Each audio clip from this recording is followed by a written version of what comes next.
ही इनको भगवान के नाम और हरि कीर्तन में बहुत रुचि थी। भगवान का नाम तो इनकी जीभ पर हर समय रहता था। ये जाति से कसाई थे, फिर भी ये दयावान बहुत थे। इनका हृदय दया से परिपूर्ण था। भज मन नारायण नारायण हरि हरि। भज मन नारायण नारायण हरि हरि। अरे सतना भैया, तुम मांस बेचने के लिए जीव वध तो करते होगे। अरे भैया, जीव वध तो मुझसे देखा तक नहीं जाता है। जीव वध देखकर बहुत दुखी हो जाता हूँ मैं। इसीलिए मैं स्वयं पशु वध कभी नहीं करता। आजीविका के लिए और कोई उपाय न होने से दूसरों के यहाँ से मांस लाकर बेचा करता हूँ। इस काम में तो मेरा स्वयं मन नहीं लगता, परंतु घर चलाने के लिए कुछ तो करना पड़ेगा ना, वरना मेरा पूरा परिवार भूखा मर जाएगा। तभी आपस में दो ग्राहक बात करते हैं। कैसा कसाई है, मांस बेचता है और भगवान का नाम भी जपता है। अरे भैया, तुम आज से देख रहे हो, मैं तो कई वर्षों से इस कसाई को भगवान का नाम जपते हुए और मांस बेचते हुए देख रहा हूँ। इस कसाई के मुख पर सदा विष्णु भगवान का नाम रहता है। लोग सदना के बारे में यही बातें किया करते हैं। एक दिन सदना विष्णु भगवान का नाम जपते हुए एक नदी के किनारे से जा रहा था। तभी रास्ते में वह एक पत्थर से टकरा गया। जब सदना ने देखा तो उसे वह काले रंग का पत्थर बहुत चमकीला और आकर्षक लगा। उसे वह पत्थर अच्छा लगा। उसने सोचा, अरे वाह, बड़ा ही अच्छा पत्थर है, तो क्यों ना मैं इसे मांस तौलने के लिए उपयोग कर लूं।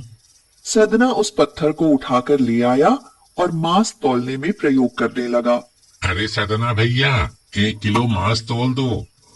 जब सदना ने 1 किलो मांस तौला तो वह बिल्कुल सही तुल गया।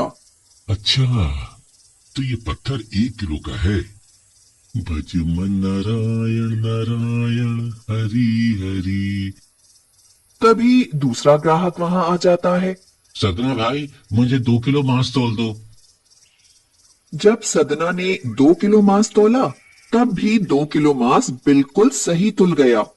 सदना यह देखकर आश्चर्यचकित हो गया। इस प्रकार सदना चाहे जितना भी मांस तौलता, हर बार एकदम सही तुल जाता। अब तो वह एक ही पत्थर से सभी माप करता और अपने काम को करता जाता और भगवान का नाम लेता जाता। भज मन नारायण नारायण हरि हरि। यह बात पूरे गांव में फैलने लगी कि सदना कसाई के पास एक वजन करने वाला पत्थर है।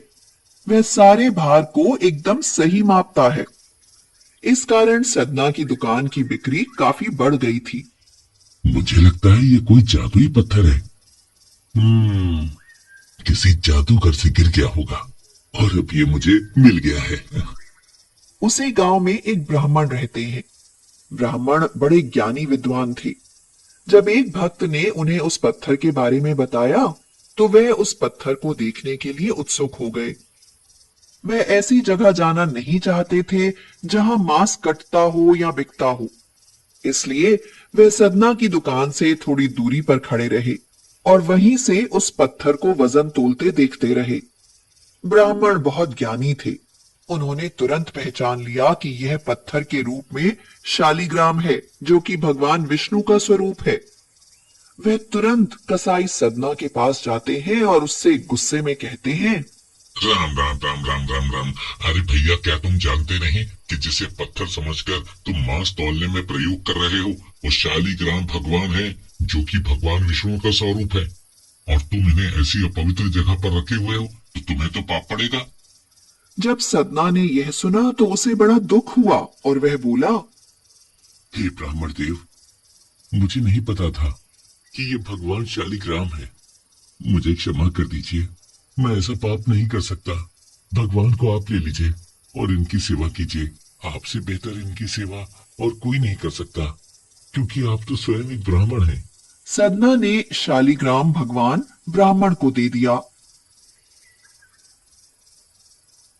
ब्राह्मण शालिग्राम भगवान शिला को लेकर अपने घर आ गए और गंगा जल से उन्हें नहलाकर मखमल के बिस्तर पर सिंहासन पर बैठा दिया और धूप दीप चंदन से पूजा की।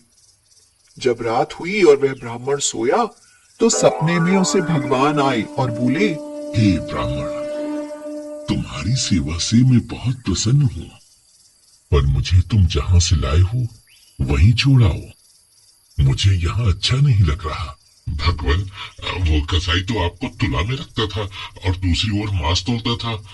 उस अपवित्र जगह में आप कैसे रह सकते हैं? ब्राह्मण, आप नहीं जानते, जब सदना मुझे तराजू में तौलता था तो मानो हर पल मुझे अपने हाथों से झूला झूला रहा हो। जब वो अपना काम करता था तो हर पल मेरे नाम का उच्चारण करता था, हर पल मेरा भजन करता था।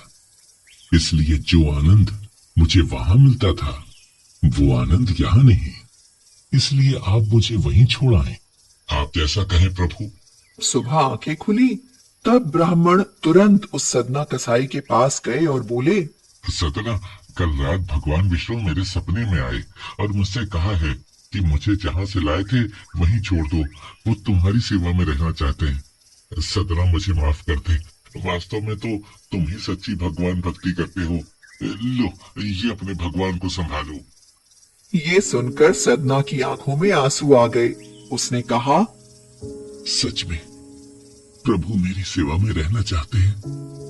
जब मेरे प्रभु मेरे लिए ऐसी अपवित्र जगह पर रह सकते हैं तो मैं उनके लिए ये कसाई का काम नहीं छोड़ सकता क्या? मैं आज से ये काम बंद कर रहा हूँ। आज से मैं मांस नहीं काटूंगा। मैं केवल अपने भगवान का भजन कीर्तन और उनका ही गुणगान करूंगा और सदैव उन्हीं की शरण में रहूंगा और उनके नाम का ही जाप करता रहूंगा। उसी दिन से वह ठाकुर जी की सेवा में और लग गए। इसीलिए कहते हैं, चाहे कुछ भी हो, भक्ति बड़े प्रेम और भाव से करनी चाहिए। भगवान हम सबके हृदय में प्रकट हो जाते हैं।